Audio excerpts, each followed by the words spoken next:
Ms. Ocasio-Cortez. Thank you, Mr. Chair. Mr. Cohen, I'd like to quickly pick up on some previous lines of questioning before getting into my own, so I may go a little quickly to get it all in 5 minutes. First, my colleague from Vermont had asked you several questions about AMI, the parent company of the National Enquirer, and in that you mentioned a treasure trove, a quote, treasure trove of documents in David Pecker's office relating to information assembled from all these catch-and-kill operations against people who potentially had damaging information on the president. You also mentioned that the president was very concerned about the whereabouts of these documents and who possessed them. Does that treasure trove of documents still exist? I don't know. I had asked David Pecker for them. So you would say the person who knows the whereabouts of these documents would be David Pecker? David Pecker, Barry Levine, or Dylan Howard. Okay, thank you. Secondly, I want to ask a little bit about your conversation with my colleague from Missouri about asset inflation. To your knowledge, did the president ever provide inflated assets to an insurance company? Yes. Who else knows that the president did this? Alan Weisselberg, Ron Lieberman, and Matthew Calamari. And where would the committee find more information on this? Do you think we need to review his financial statements and his tax returns in order to compare them? Yes, and you'd find it at the Trump org. Thank you very much. The last thing here, the Trump Golf Organization currently has a golf course in my home borough of the Bronx, Trump Links. I drive past it every day, going between the Bronx and Queens. In fact, the Washington Post reported on the Trump Links Bronx course in an article entitled, "Taxpayers Built This New York Golf Course and Trump Reaps the Rewards."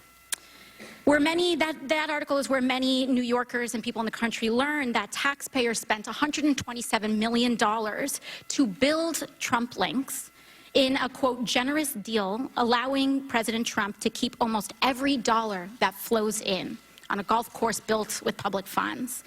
And this doesn't seem to be the only time the president has benefited at the expense of the public. Mr. Cohen, I want to ask you about your assertion that the president may have improperly devalued his assets to avoid paying taxes. According to an August 21st, 2016 report by the Washington Post, while the president claimed in financial disclosure forms that Trump National Golf Club in Jupiter, Florida, was worth more than $50 million, he had reported otherwise to local tax authorities that the course was worth, quote, no more than $5 million. Mr. Cohen, do you know whether this specific report is accurate? It's identical to what he did at Trump National Golf Club at Briarcliff Manor. Do you know, to your knowledge, was the president interested in reducing his local real estate bills, tax bills? Yes. And how did he do that? What you do is you deflate the value of the asset, and then you put in a request to the tax department for a deduction. Thank you. Now, in October 2018, the New York Times revealed that, quote, President Trump participated in dubious tax schemes during the 1990s, including instances of outright fraud that greatly increased the fortune he received from his parents. It further stated from Mr. Trump, quote, he also helped formulate a strategy to undervalue his parents' real estate holdings by hundreds of millions of dollars on tax returns, sharply reducing his tax bill when those properties were transferred to him and his siblings. Mr. Cohen, do you know whether that specific report is accurate? I don't. I wasn't there in 1990s. Who would know the answer to those questions? Alan Weisselberg.